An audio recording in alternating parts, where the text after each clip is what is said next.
Hello, Star Wars fans. Today is going to be my breakdown and reaction to Ahsoka episodes 1 and 2. And let me just tell you right off the bat, I loved them. I was so highly anticipating this series, and episodes 1 and 2 did not disappoint. Now, I will say there will be spoilers, so if you haven't watched the episodes yet, you should probably wait and check them out first. But assuming you have, then let's dive right in and see what we can find out. Now, all through the month of August, I should mention, I am running a contest on the channel, and all you have to do to enter is be a subscriber and leave a comment. The more videos you comment on, the more entries you have. And then at the beginning of September, I will pick someone at random, announce the winner on the channel, and they can pick from one of these 3 books. Although, if you're a Star Wars fan, you might say, hey, I don't want one of those 3, so I'm adding another one in, right? Star Wars Timelines. In fact, I'll talk more about that book throughout this video, because it is a really, really good book. All right, so best of luck, leave a comment, be a subscriber, hope you win. Now, speaking of the timeline, let's talk about when does Ahsoka take place in the Star Wars timeline? Well, the opening crawl pretty clearly places it after Mandalorian Season 2, because in the crawl, it says, former Jedi Knight Ahsoka Tano captured one of Thrawn's allies and learned of a secret map which is vital to the enemy's plan. Ahsoka now searches for the map as her prisoner, Morgan Elsbeth, is transported to the New Republic for trial. Obviously, Ahsoka Tano met up with and fought and captured Elsbeth in Mando Season 2.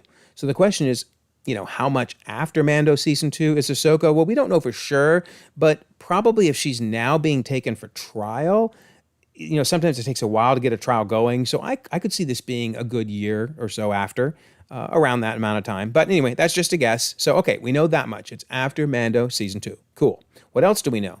Well, I realize not everybody trusts the D+ timelines. Certainly not the Marvel one. Man, that thing gets beat up all the time. But the Star Wars Disney Plus timeline tells us that Ahsoka takes place not only after Mandalorian Season 2, but after Book of Boba Fett. Okay, so that's helpful. Now, I really wish they would break this timeline up by season so we would know where Ahsoka is in relation to Mando Season 3. So we don't really know. They're probably simultaneous. That's my guess, but we just don't know. So, but we do know it's after Mandalorian Season 2 and after Book of Boba Fett. Okay, cool. What else do we know? Well, if we look in the Star Wars Timeline book that I talked about earlier, on the left is the page that covers everything about the Mandalorian's timeline that's in the book. And it only covers up to and including Mando Season 2 and Book of Boba Fett. Doesn't tell us about Season 3 yet, darn it. But if you look on the right, that's the image down at the bottom on the left, blown up, and you can see the last thing from Book of Boba Fett, that's, our good old Baby Yoda / Grogu taming the Rancor and helping in the battle. So we know the Book of Boba Fett and Mandalorian Season 1 and 2 all occur in 9 ABY. That's crazy since he seemed like he was with Luke for a while, Grogu, but oh well. I'm not going to argue with Star Wars. They printed a real nice book and tells us it's 9 ABY. We'll go with that. So in my Mandalorian video breakdowns, I had this nice timeline image. I continue to build on that. And notice there's Ahsoka sitting right there after Book of Boba Fett and Mandalorian. But it raises the question, though, when ABY does it happen, right? What do I put here? Well, as I mentioned earlier, you would think it's probably a year. I guess it could be 2 years after Mando Season 2, which we know is in 9 ABY, so it might be 11 ABY. Let me know in the comments. What do you think? They've been really unclear on the Mandalorian timeline. They need to get it figured out. And I do understand why Favreau is trying to be careful, because there's only so much time in between, the Mandalorian era, if you will, and the rise of the First Order. The movies themselves take place in 34 ABY, so you got about 24, 23 years left to play with, but man, time flies. So I get it. They're trying to compress the Mandalorian timeline to get as much story in there as they can. But come on, let's be careful. Don't compress it so much that it gets silly. So we'll see how this all works out, but if you see anything wrong in this timeline, let me know. But I will keep updating it as we learn facts. Okay, I also like to include the fact that Tales of the Jedi has a timeline, and so I've got that here. I haven't done one for Forces of Destiny. I need to do that. I've been asked about that a couple times. That one's got so many episodes, so I'll get to it, I promise. But anyway, these are the different timelines. And it is worth bringing up really briefly at this point. Do I think that you should watch all of Clone Wars, all of Rebels, all of Tales of the Jedi, even Forces of Destiny, before watching Ahsoka? Well, of course, yes, right? I'm going to say yes because they're all great. You should watch them anyway. Do I think you need to? No. So far, I've been really impressed that episodes 1 and 2 of Ahsoka have brought in all the elements you needed to be able to enjoy them. Now, would you enjoy the 2 episodes even more if you had watched all the other stuff? Of course. But just like Bo-Katan's story was very well introduced into Mandalorian without you feeling like you had to have watched all those episodes, I think they're doing the same with Ahsoka. So, should you watch all this stuff? Yes. Do you have to? No. Because I think they're going to bring us up to speed, and then also in the video breakdowns, I will try my best to bring you up to speed. All right, so now, one other timeline thing that's worth mentioning is the Rebels epilogue, the last few minutes, and the ending, not the very end, but near the end of Ahsoka Episode 2, seems like a shot-by-shot recreation. So in other words, Ahsoka was doing shot-by-shot recreation of Rebels, because look at this scene here, just looks perfect. This one here, where she's tapping the mural that she's drawn, exactly the same. Very, very cool. Then there's this, though. Notice Ahsoka comes and things start to look interesting because Ahsoka doesn't seem to be dressed the same, which obviously you can see a lot better here in this shot. I mean, she was in white before and with the staff, which I thought was really cool, and now she's not. Okay, what are they trying to say here then? Are these 2 different scenes? I mean, at first I thought it was the scene for sure from Rebels. They're going, aha, now we're seeing that scene. But are we? I mean, did Filoni retcon it that she just wore something different? I mean, I'm fine if he did, but I don't know, right? Well, okay, in Rebels, we know for certain they were taken off to go find Ezra because Sabine says Ezra's out there somewhere and it's time to bring him home. Okay, well, that seems like that is the same as what we're seeing at the end of Ahsoka, right? Because that's what they're doing at the end of Ahsoka, right? I mean, besides Ahsoka talking about Sabine's nice new haircut, because she does have a nice new haircut, they're talking about the fact that, hey, we received a transmission from General Syndulla, and that transmission is telling you where to go start finding Ezra, the little trail to find him and Thrawn. Okay, that seems to me like then it's a recreation, right? Or otherwise, did they go look for Ezra twice? I mean, they could have. I want to stress, they could have, but did they? I don't know.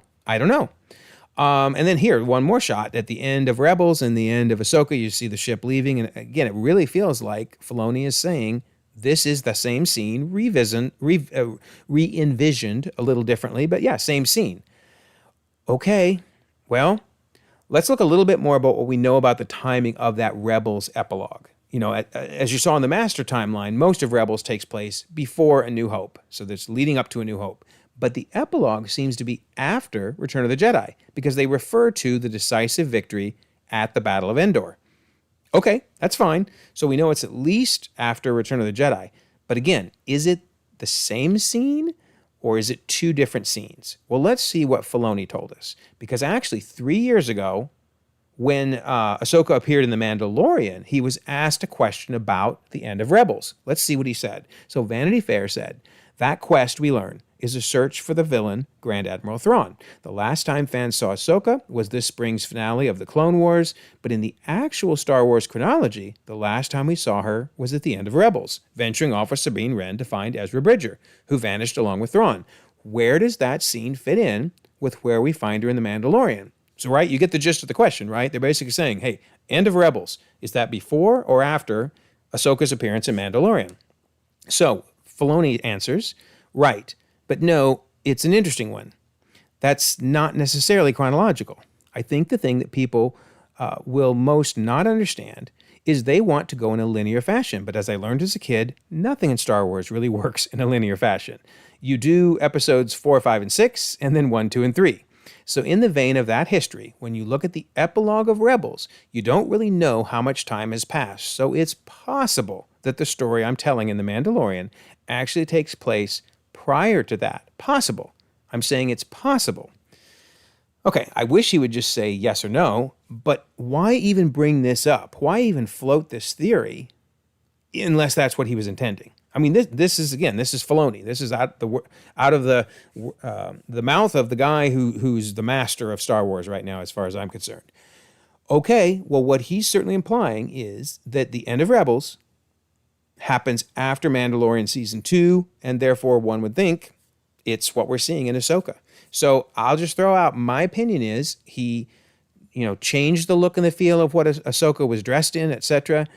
But it's the same scene. But let me know what you think. I mean, it could very well be two scenes. They could have gone out to look for Ezra twice, right after Rebels ended and gave up, and then some stuff happened later, and then they did it again. Anyway, let me know what you think. It's a very interesting question. But I think also an interesting question is, when exactly did Ahsoka and Sabine train, right? We learn in the episode when Hera's saying, hey, I was wondering if you consider bringing her back on as your apprentice. Now, I'm not a big fan of telling us something and not showing it, so I'm hoping there'll be some flashbacks to this, but I'm guessing between the end of Rebels and, the beginning of Ahsoka would be when that training occurred. But let me know what you think. There's just some very interesting timeline stuff trying to get my head around. So I hope you guys find it as interesting as I do. But anyway, I promise future episodes won't talk this much about the timeline. All right, so one last thing that I will show that's kind of interesting, another scene revisited from Rebels, is this scene where Sabine's watching the ships fly towards Lothal, the main city, and this scene from Rebels, which is interesting because now she has long hair. So it does seem like, they're kind of taking those scenes and redoing them and saying, nope, this is where we're going. Okay, interesting. Okay, let's talk about some more of the Easter eggs, if you will, or the cameos of characters from Rebels. We get Ryder Azadi, and very, very cool, same actor. If he sounds familiar, that's because it's Clancy Brown, the same actor. Love that. Love that they brought him back. He's so cool. A small little cameo, but still very, very cool. Speaking of small cameos, Jaikel gets a cameo. Now, he also appeared in Rebels along with Ezra. And then there he is now as a senator. So I think really, really good actor they picked to play him. Looks very similar. Very cool. We get the Lothcats reappearing, which is great. I don't know if it was mostly probably animatron, probably not much CGI, but looked so good. And it's actually not the first time we've seen a live action Lothcat, because in Mandalorian we saw one just recently. But of course, they're recreations from the animated series. So very, very cool. Nice to see them around again. And then I loved how Lothal came to life. I didn't think they could make some of the shots from the animated series look so beautiful, but they did. This shot is incredible. This shot's incredible of the tower that's so important both in Rebels and in the Ahsoka series. So awesome. Absolutely awesome. And this little homage, if you will, to the red logo, which we saw at the end of Clone Wars Season 4 for a couple episodes when Maul was returning and stuff was getting really dark.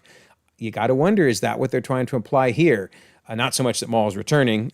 I don't think he's going to keep returning. We're done with Maul, right? No, I more mean that things are taking a turn to the dark. It's going to get ugly before it gets good. So yeah, notice the Star Wars logo isn't yellow, it's red. So that was really cool.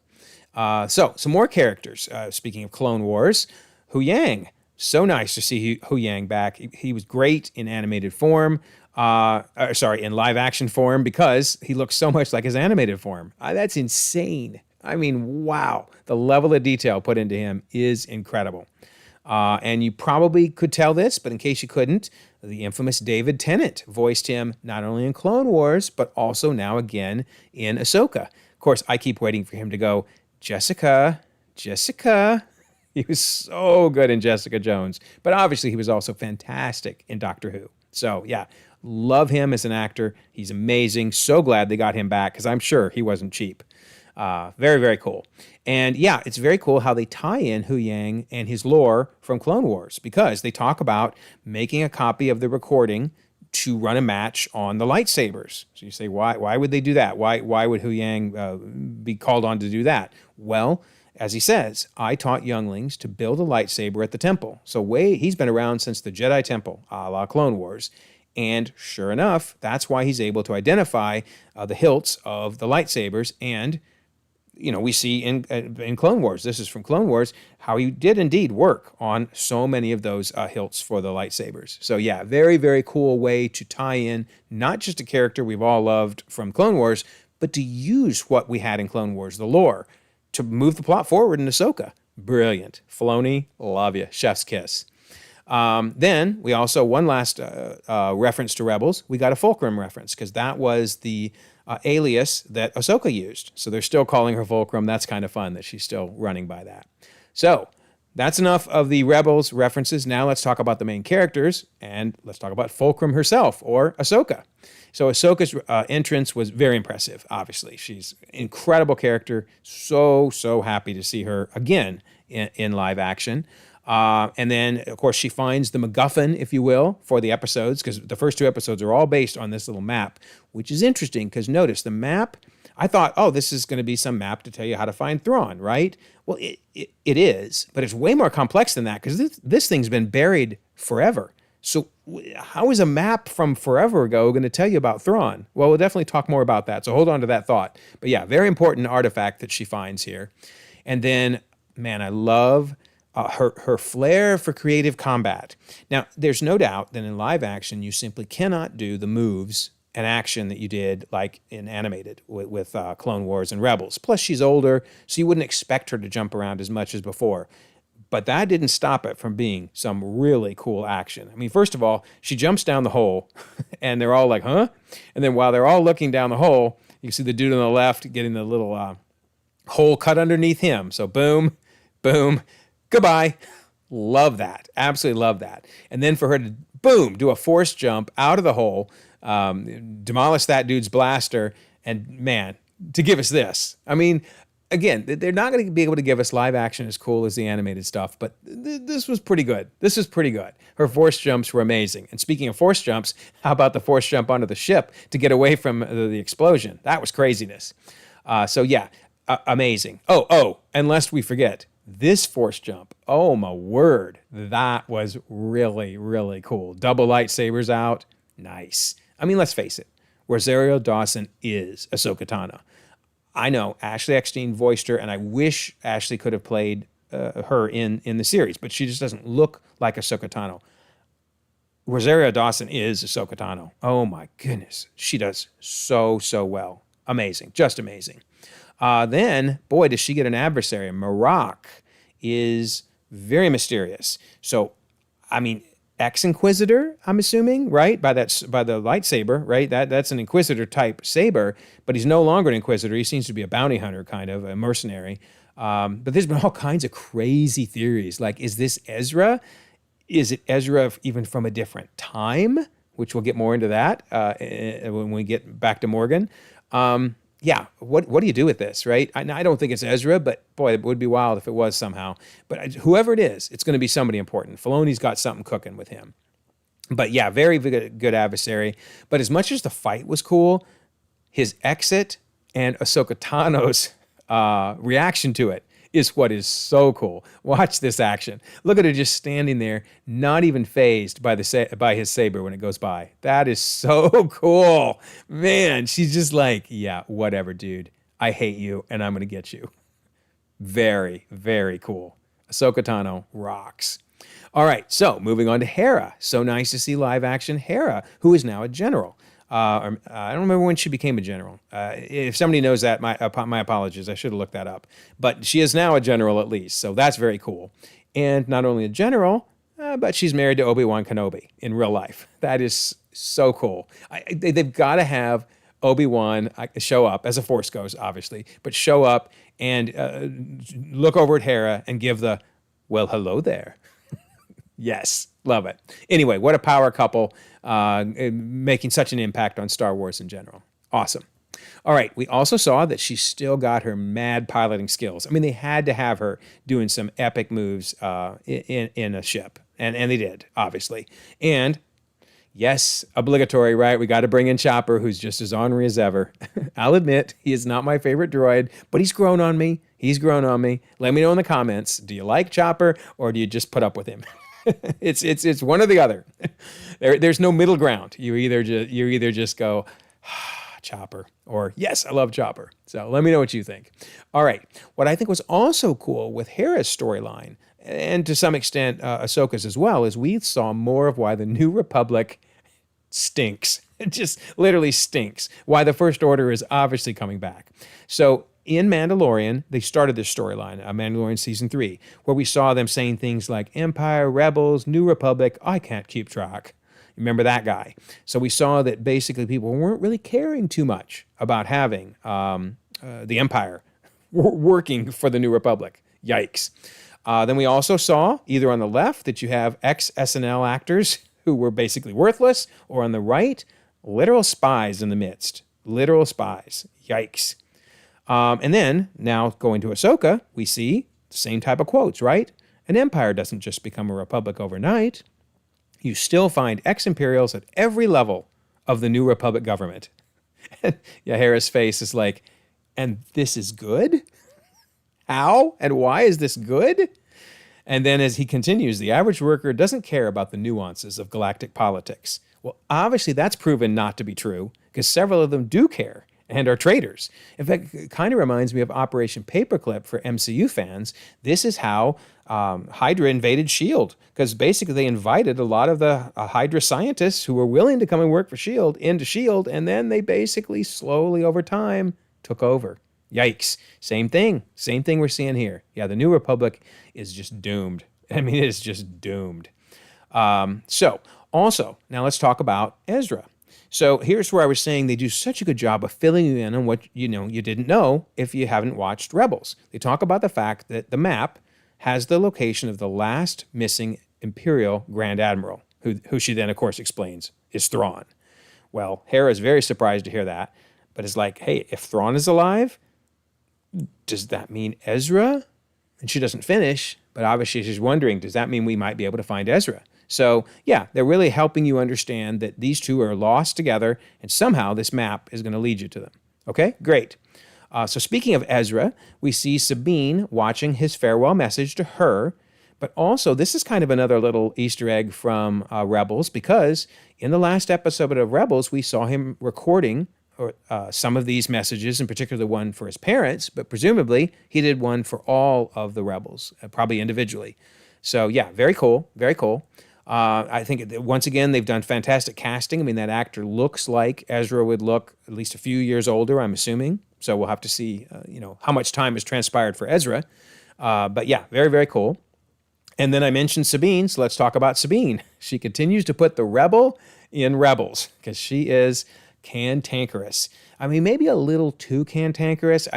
It's kind of why I never really got into Sabine. I didn't dislike her character, but I just couldn't associate with her because she was so obstinate at times. And boy, is she obstinate to the nth degree. But that's fine. You know what? You need some tension, because then everybody kind of draws back together. But yeah, a lot of tension in these first two episodes. We also see that, she still tries her best to use lightsabers. We saw her using the Darksaber, obviously, in Rebels, and now she's using Ezra's lightsaber, but she's not real skilled. So it did make people wonder, are they going to make her Force sensitive? There was a lot of the talk before these episodes came out. Well, Hu Yang pretty much answered the question. He said to her, I have known many Padawans over the centuries, and I can safely say your aptitude for the Force would fall short of them all. So I'm not sure if that was meant as a compliment. I don't think so. But it also kind of answered our question, right? Everyone is Force sensitive to some extent, right? Everyone is in tune to a minor degree with the Force. But does she actually have a Jedi Force sensitivity? Boy, if so, it's very, very weak. So it'll be interesting to see how they handle that as the series goes on. But at least this isn't going to be something where she suddenly had massive Force powers and sensitivity that just had never been discussed. Nope, they're not retconning that. Very cool. But you could argue her lack of skill and her lack of Force sensitivity really bit her in the butt here, or bit her in the left kidney or right kidney. Now, it's interesting. They clearly show, and I'm sure it was intentional, that this did not really hit any important internal organs. Well, every organ's important. I'm sure it hurt, but it didn't hit her heart. Because Qui-Gon Jinn and his Force Ghost watching this was probably like, what? How did she survive that? Come on, I died. But he got it right in the center. He got it much closer to where his heart would be. So, yeah. Anyway, whatever it's worth, I do think it makes sense that she didn't die. But Filoni has shown that he really loves Phantom Menace. So this was the first of several callbacks. I shouldn't say the first, actually the last, of several callbacks to Phantom Menace. So boom, right through the abdomen, same way Qui-Gon Jinn got killed. Then this scene was really cool because this reminded you of Darth Maul and his little tracker droid trying to go find everybody. So that was cool. And then the opening scene, I mean, that looked like Qui-Gon Jinn and Obi-Wan entering the ship. Of course, in this case, these two ain't Qui-Gon Jinn and Obi-Wan. But yeah, very cool. I love how Filoni just does scenes that remind you of past movies. And again, I think he really loves Phantom Menace. All right, so Sabine decides to go with a shorter do, hacks off the back of her hair, looks more like we saw her at the end of Rebels. And it looks like they might be doing some training again. So that's very cool because Ahsoka calls her Padawan. So we'll see where that goes. So really, just about everybody that we saw on the mural has returned. Well, darn it, except for Zeb. Where is Zeb? Now, you wonder if Filoni knew his plans were not to have Zeb appear right away. So that's why he had him show up in Mandalorian Season 3. Because remember, we got that live action version of him. So we'll have to see where it goes from here and when he appears. But he's got to appear, right? Surely. He's the only one left. Hopefully Kanan will show up as a Force ghost. So if Kanan manages to show up, man, then we get everybody. All right. So now let's talk about the villains. I love the opening scene because as a Star Trek fan and Star Wars fan, obviously, I thought this opening scene looked very Star Trekian. You know, it just felt like what the bridge scene at the opening. But basically, they're all wearing red shirts. If you're a Star Trek fan, where they're all going to die. They're toast. You know it going in, and you're just waiting for it. Sure enough, in come Baylan Skoll and Shin Hati, and after their entrance, they're all dead. But it is interesting. Baylan did not want to kill. Baylan was more than willing to just go and get Morgan Elsbeth, which is why they showed up to get her. She's a prisoner on this flight. But nope, the captain stood in front of him, said, "No, you're not passing." Okay. Hey, I don't want to kill, but if you make me kill, I'm gonna wipe you out. I'm a wipe you out, which is what he did. So it's also very important to note at the end of the first episode, we got our tribute to Ray Stevenson, the actor playing Baylan Skoll. R.I.P., buddy. Such a cool dude. Such a cool dude. You know, you wonder how they're going to resolve all this. We'll have to wait and see whether his character ends up dying in Ahsoka. If he doesn't, boy, that's even more tragic when they got to figure out what you do with him in season 2. I mean, in a way, I guess it would be fitting for his character to pass in the series since he passed in real life, but who knows? Either way, tragic loss. Great actor, great person. And in fact, if he looks familiar to Marvel fans, you might recognize him as playing Volstagg. He was Volstagg in the three of the Thor movies. And then also, if you go way back, he was a version of the Punisher, one of the many versions of the Punisher. So yeah, again, great actor. Man, R.I.P., buddy, R.I.P. Okay, also interesting, the last names of Skoll and Hati are also the names of Norse wolves of darkness, which, knowing how much Filoni loves wolves, but you gotta wonder if something's going on here. You know, are they, I don't think they're Loth wolves. That would be too bizarre, but maybe they have the essence of Loth wolves. They can communicate with Loth wolves. I don't know. But man, Filoni loves himself some wolves, and that is way too coincidental to have their last names be the same. So, all right, we'll see what happens. But as I said, they're there to rescue Morgan Elsbeth. And boy, doesn't she look kind of Princess Leia-like, just sitting there in her captivity cell waiting to be freed. Speaking of Morgan, we saw Magistrate Morgan Elsbeth and her HK-87 assassin droids in Mando Season 2. And that's the season where the episode where Ahsoka appeared too. I thought this was kind of clever. When Ahsoka and Hera are trying to track down Morgan and where she went, they go to the stockyards where her droids are basically getting her some of the hyperdrive she needs. But Ahsoka says, no H-class droids? So yeah, those nice little callback to the HK-87 assassin droids from the Mando episode. And sure enough, there is one, right? There he is, standing behind Marok. So yeah, love that little callback to the Mando episode. All right, then again in the Mando episode, that's where we first learned that she was looking for both Ezra and Thrawn, because she asked Elsbeth, where is Grand Admiral Thrawn? So yeah, it's kind of cool how that Mando episode really perfectly segued into Ahsoka. Now that does raise the question, are Baylan and Shin and Morgan working with the Shadow Council that we saw in Mandalorian Season 3? It doesn't seem like it, because it seems like Morgan is off on her own. But you never know. I mean, she clearly had an allegiance with Thrawn. So, does she work, for example, with Captain Paleon? Because Paleon in the comics, at least, worked with Thrawn. And of course, then in Mandalorian, it was pretty clear. Well, also in Rebels, he worked with Thrawn. So does Paleon know Morgan? Who knows, right? But very interesting to see how all these different factions are going to react when Thrawn returns. They're really building a lot of cool stuff, cool plot lines for that Filoni movie coming down the road. All right, so then we get the big reveal, right? Shut the front door. Morgan Elsbeth is a Night Sister. Oh my gosh, I did not see that coming. Wow. She basically says the ancient temple was built by my ancestors, the Night Sisters of Dathomir. Oh man. I mean, I'll admit, I kind of didn't really care about Morgan's character from the Mandalorian episode. I mean, she wasn't bad. She wasn't good. I just was like, whatever. You throw this in, and I'm like, oh, now we're getting somewhere. Now, because the Night Sisters are some of my favorite characters from Clone Wars. Then, by the way, you throw in that she knows about an ancient people and a distant galaxy. Oh my. How does she know about them? Where is this distant galaxy? Who's in the distant galaxy? What is going on? I mean, she's suddenly become one of the coolest characters in recent Star Wars days. Oh, and then, by the way, she can contact Thrawn across time and space. Time and space. What is going on? This is insane.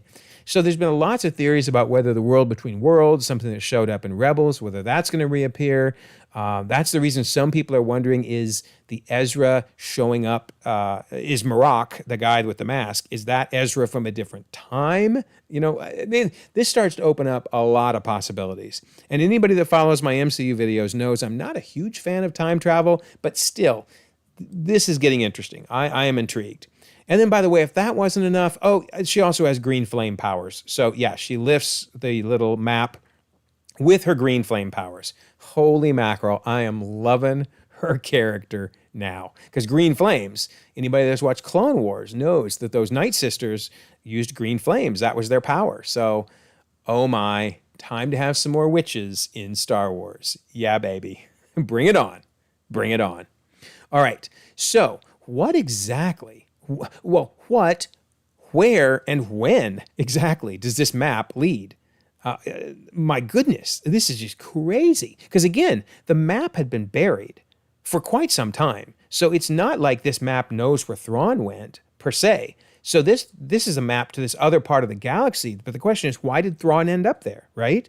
And then isn't it interesting? Look at the circles and the objects in those circles of the map. In fact, here's a closer look. You can see them there. What do those look like? An ancient drawing of a Purgle, maybe? I mean, that's what took Thrawn. We don't even know where he went, right? It took him somewhere. But the Purgles were involved in that. So looks like the Purgles have something to do with this map and this other galaxy? Wow. Now, of course, the Purgles, they gave us a nice little Easter egg to remind us these things exist because they were in Mandalorian Season 3. So anybody that saw this scene probably went, I need to look this up. What are those things? So we have seen them. And of course, they were a huge part of the finale of Rebels because they show up and basically just decimate Thrawn's ship. I love that one. That shot there is so cool. The lights, just the way it was done. Man, Rebels was a very, very visually stunning series. All right, and so then obviously the Purgles took Thrawn and Ezra away to we don't know where. I guess we'll find out, right? Also, interestingly, I know it's impossible to make out here, but if you go back and watch this scene, you'll see that the image that I've got, the square around there, it's moving, and you can hear the Purgle sounds. And somehow Baylan was able to sense them. I don't know if he was communicating with them, but he certainly was aware of them. So Purgles are lurking around this planet. There's a connection with them because you normally only see them in hyperspace. But there it is. So, man, what is going on? Very exciting. All right, so we also learned about Baylan. Probably not a surprise, but yeah, we learned that he has been around since the time of the Jedi Temple because he talks about some myths and stories that children of the Jedi Temple we're told. So that's cool to know that he goes back that far and that he has some major ties with the Jedi. In fact, you kind of sense that he sympathizes with the Jedi. Then this is also interesting. It seems that he and Shin may be in this for themselves. You know, when Shin asks, what do we get out of it? He says, power, such as you've never dreamed. So what is his motivation? What is Shin's motivation? Very interesting. So, and why do they know about what's going on? Why do they know they're going to get power? Oh, so much cool stuff going on. And then finally, I kind of alluded to this, but here he is saying, you know, to kill her, referring to Ahsoka, would be a shame. He's not saying he won't do it, and we've seen him kill others. But, you know, he's not in it for the killing. He just does it if he needs to. And in particular, the idea of killing a Jedi saddens him. So, yeah, so many cool plot lines from Ahsoka Episode 1 and 2. Cannot wait for the next episode. Let me know what you think. What did you like the most? What are some of your theories? Are you excited the Night Witches are back? Or a Night Witch, at least. Man, oh man, oh man. This is some good stuff. All right, so as I mentioned, remember, there is a contest going. Be a subscriber. Leave a comment. Best of luck again. And for those that aren't aware, we do have a Discord server for the channel. And I will leave a pinned comment so that you can join it if you'd like. We were talking here about an interesting rumor I heard that Chopper was holding a Lego at one point. It doesn't look like a Lego to me. You can kind of see there, nor does anybody else think so. But I heard some rumors, and that would be hilarious if when he was pulling all the junk out, he actually found a Lego. But anyway, we have all kinds of good chats about Star Wars, DC, Marvel, you name it. So, love to have you join us. Also, if you don't mind, like this video, subscribe if you haven't already. You can check out more content, and we'll all continue to enjoy Star Wars and Ahsoka.